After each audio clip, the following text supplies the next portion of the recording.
Admiral Kate Morrison stood on the bridge of the ESS Guardian, her gaze fixed on the void as three colossal vessels emerged at the edge of Earth's solar system. Each alien ship stretched over a kilometer in length, its surface made of metal that shimmered and shifted hues beneath the starlight. She had anticipated this encounter her entire career, yet nothing had prepared her for the sheer scale of what now approached. The largest human warship was barely a fraction of the smallest alien craft. Kate turned toward her communications officer and offered a firm nod. Moments later, radio transmissions surged between Earth and the newcomers. The reply came sooner than expected, and in flawless English.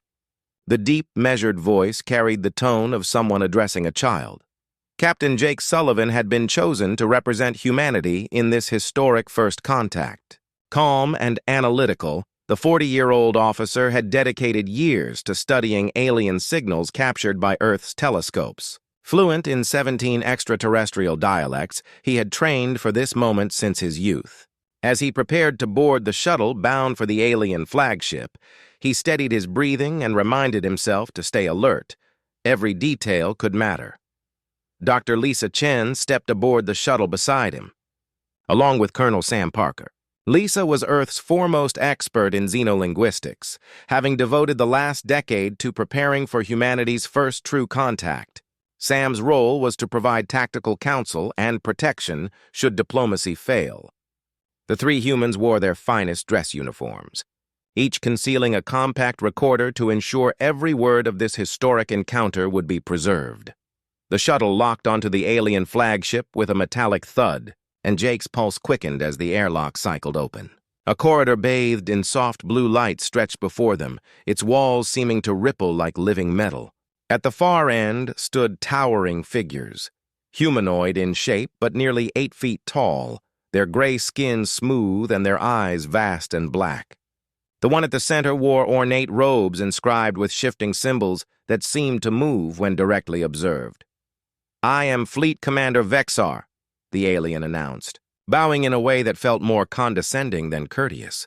His resonant voice filled the grand chamber as he introduced the Zephyrian Alliance, a coalition of 47 species ruling most of the known galaxy.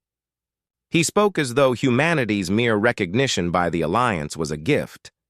Vexar detailed their hierarchy. Powerful species governed, while the lesser ones supplied labor and materials. New civilizations, he said, should be grateful for the opportunity to serve. Humanity, of course, would begin at the lowest tier and could earn better standing over generations. Dr. Chen silently recorded every word, her jaw tightening at his patronizing tone.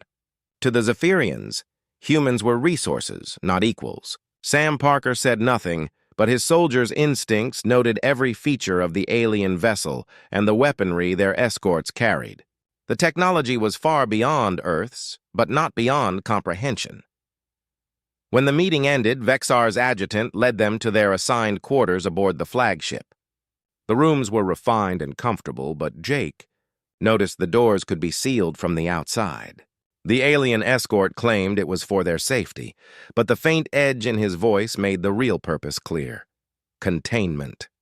Jake offered a courteous nod, concealing his unease while committing every detail to memory. That evening, the trio gathered in Jake's quarters to compare notes. Lisa spoke first, her voice low. "They see us as primitive, insignificant."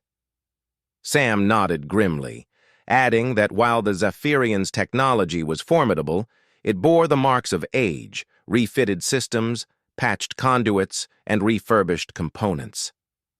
These ships, he suspected, were relics maintained over centuries, not creations of a thriving empire. It hinted that the mighty alliance might be stagnating.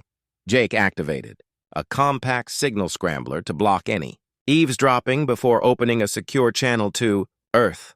Admiral Morrison's image flickered to life on the small monitor, her expression focused as she absorbed their report. She confirmed similar encounters were unfolding across the solar system, each with the same tone of superiority and entitlement. Meanwhile, on Earth, President Frank Martinez had convened an emergency session of the Global Security Council. Leaders from every major nation assembled in the fortified command center buried deep beneath the Rocky Mountains. They examined transmissions from all contact teams, each painting the same picture. The aliens expected unconditional submission. That presumption, the Council agreed, would be the Zephyrians' first fatal miscalculation. Dr. Helen Rodriguez initiated encrypted communications with covert research facilities around the world and across the solar system. For more than a century, humanity had quietly prepared for this very scenario. The Zephyrians believed they were dealing with a fledgling race that had only just learned to step beyond its cradle, but they were blind to the truth. What they faced was the culmination of 200 years of deliberate planning, covert development, and contingency for exactly this kind of encounter. The second day of talks commenced in a vast chamber lined with holographic projections of star charts and fleet movements. Commander Vexar had summoned several additional Zephyrian officers to witness the session. Jake observed that each one wore distinctively colored robes denoting their rank and function within the hierarchy. Behind the diplomats, military personnel stood motionless, their elongated hands resting on weapons that pulsed faintly with restrained energy. When Vexar raised a slender device, a three-dimensional map of the solar system flickered to life in crimson light. Red markers appeared one by one as he gestured toward planets, moons, and orbital routes. He announced that the Alliance had already conducted a comprehensive survey of every celestial body within human territory during their approach. Each planet, every moon, every asteroid had been cataloged and assessed for both strategic and economic worth. The detached, almost bureaucratic way Vexar spoke of dividing humanity's home system made Dr. Chen's hands tighten into fists. The first demand concerned exclusive mining rights to Earth's moon. Vexar stated that the Alliance required its rare minerals to sustain their vast fleets. Humanity, he said, could retain a token research outpost, but all industrial operations would transfer to Zephyrian control. The resulting profits, he added smoothly, would help offset the costs of the protection services the Alliance intended to provide. Jake kept his expression neutral, though his mind raced through the implications. The lunar mines were vital, supplying resources for shipbuilding and sustaining over 50,000 workers. Colonel Parker immediately grasped the military consequences. Those same lunar bases formed Earth's first line of defense and surveillance against deep space threats. The second demand struck even deeper. Vexar illuminated a series of red markers over Earth's surface, New York, London, Tokyo, Mumbai, and announced that these urban centers would need to be relocated to accommodate Zephyrian administrative complexes. The aliens, he said, required direct oversight of human affairs, and these facilities would house the governors responsible for Earth's integration into the Alliance. Unable to stay silent, Dr. Chen asked where billions of displaced citizens were expected to go. Vexar waved a casual hand, remarking that humans were remarkably adaptable and would surely find new places to live. His indifference made it clear that human suffering meant nothing to him. Then came the third and most disturbing demand, what he termed technological education. 10% of Earth's population between 18 and 30 would be selected for advanced training at Alliance facilities. These young humans would be taught to operate alien systems and serve on critical projects across the galaxy. Jake, fighting down his revulsion, pressed for details. Vexar replied that participants would remain off-world for a minimum of 20 years, with no assurances of ever returning home. They would live within Alliance installations and be deployed wherever their labor was deemed most useful. Wherever their abilities were deemed most useful. Vexar spoke of this as a generous opportunity, a chance for humanity to contribute to galactic progress. Colonel Parker, however, saw through the rhetoric instantly. This wasn't benevolence. It was slavery disguised as diplomacy. The Alliance had clearly perfected this system across countless worlds, removing young, capable populations to prevent uprisings while exploiting their planets for resources. The remaining older generations would be left behind to serve quietly under alien supervision. Vexar's tone grew self-satisfied as he detailed the schedule for implementation. Earth, he declared, would have 30 days to comply with Alliance directives. Any resistance would be met with appropriate measures to enforce cooperation.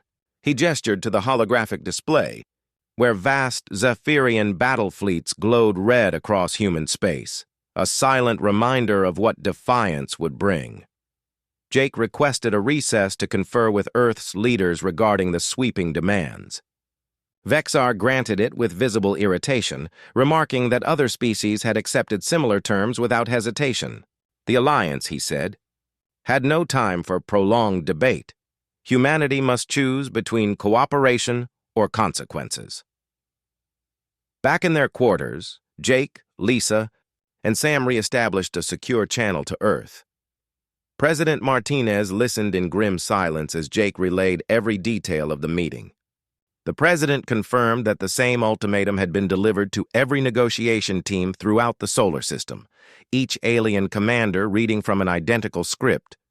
Steeped in the same contemptuous arrogance, Dr. Rodriguez appeared on screen next, her expression sharp and controlled. Protocol 7 had been fully activated. Deep space observatories were tracking each Zephyrian vessel, while covert sensor arrays collected detailed telemetry on their propulsion, energy systems, and weapons. The data gathered in the last 48 hours would prove vital for what came next.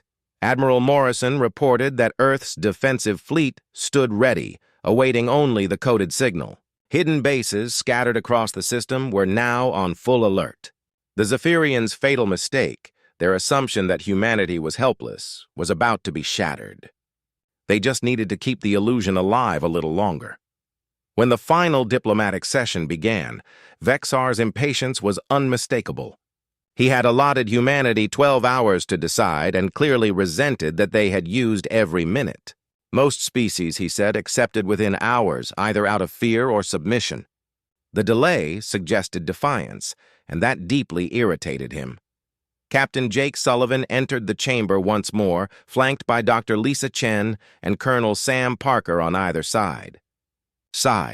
All three humans projected calm professionalism despite the crushing tension that filled the chamber. Jake had spent the entire night studying every known fragment of Zephyrian behavioral data and tactical history.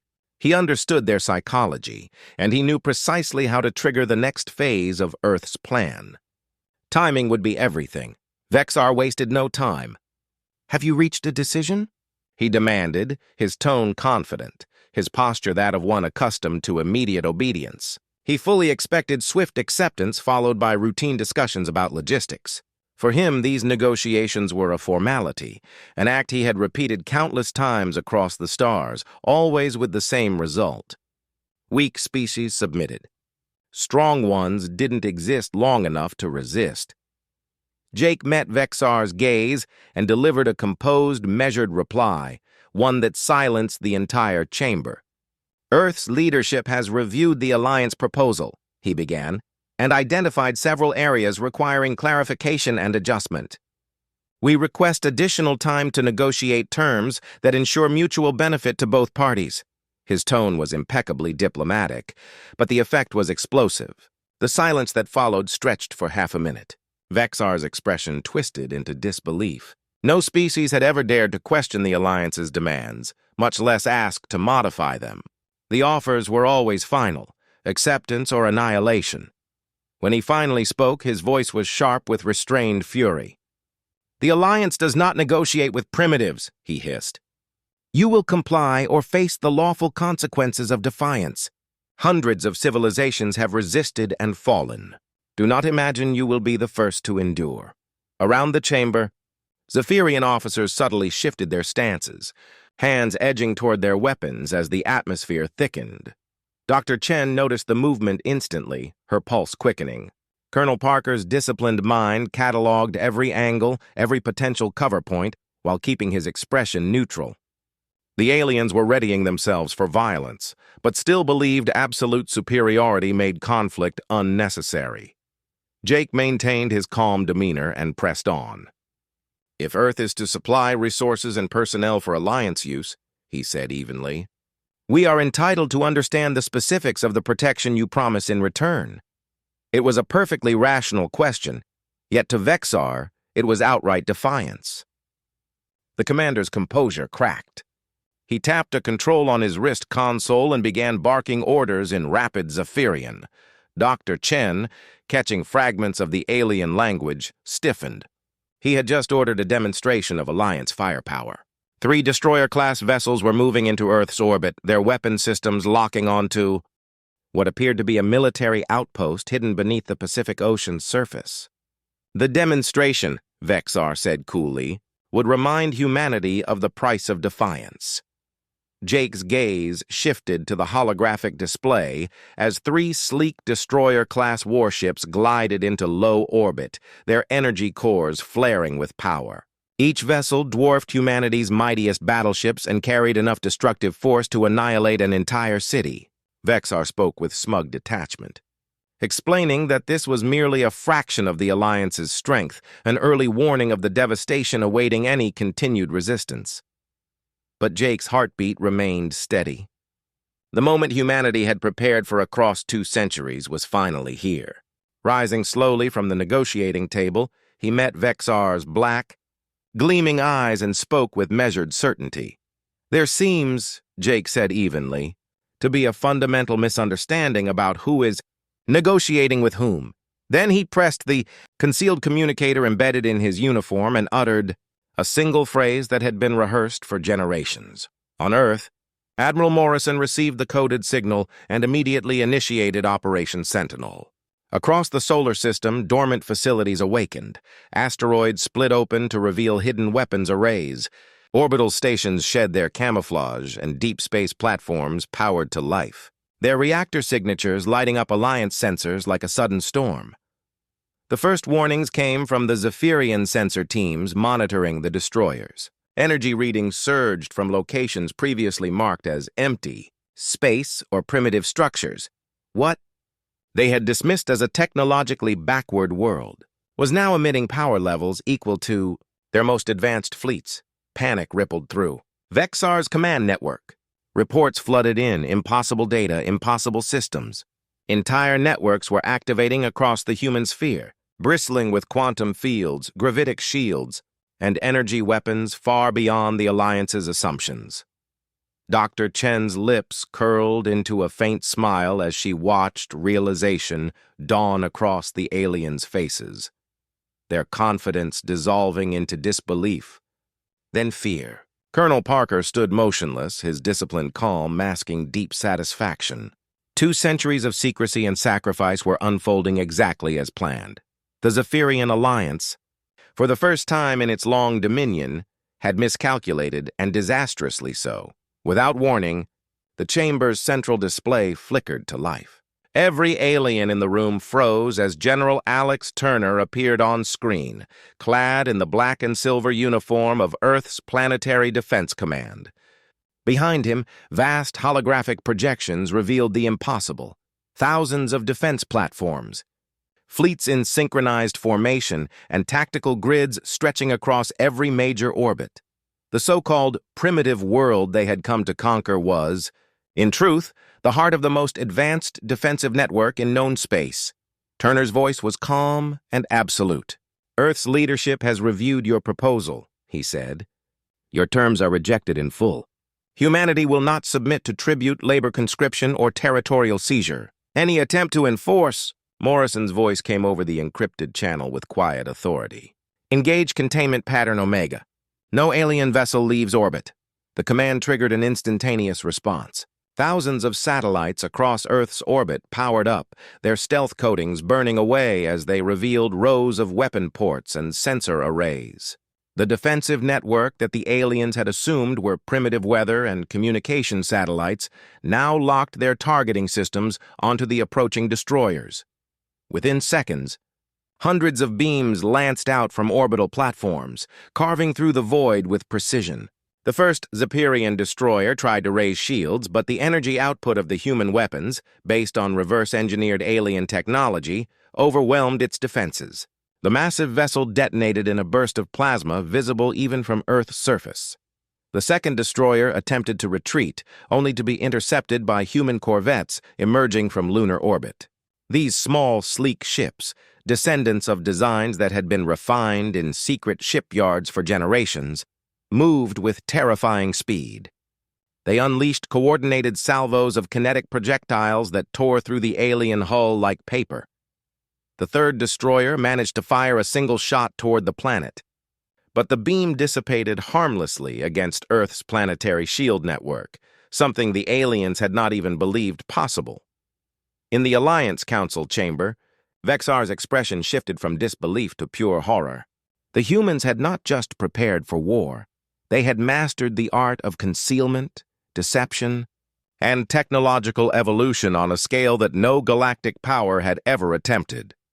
General Turner's tone remained calm, but every word struck like a hammer. Your fleets orbit a world that has been ready for this moment for 2 centuries. You came here thinking to rule us. Instead, you stand before the First World to defy your empire and survive. Behind him, holographic projections displayed massive human dreadnoughts rising from hidden bases on Mars and Titan. The solar system, once thought to be undefended, was awakening in full. Dr. Chen turned toward the stunned alien envoys, her voice steady and cold. You offered us protection. You threatened us with destruction. What you failed to understand is that humanity does not kneel, Colonel Parker added quietly. We learned from your history, your wars, your mistakes. You conquer through intimidation. We endure through unity. The chamber fell silent except for the low hum of the human holographic displays. Every alien in the room knew that the balance of power in the galaxy had just shifted forever. Turner leaned slightly forward. The negotiations are over. From this moment, Earth stands as an equal among the stars. Any further act of aggression will be considered a declaration of war. Vexar tried to speak, but found no words. He had come to demand tribute from a primitive species, and discovered instead a civilization that had quietly become one of the most formidable powers in existence. Outside, the remains of the alien destroyers drifted in silence as the human fleet regrouped, engines burning bright against the black. For the first time in galactic history, the mighty Zephyrian Alliance had encountered a species they could not intimidate. And for the first time, humanity had stepped out of the shadows, ready to claim its place among the stars.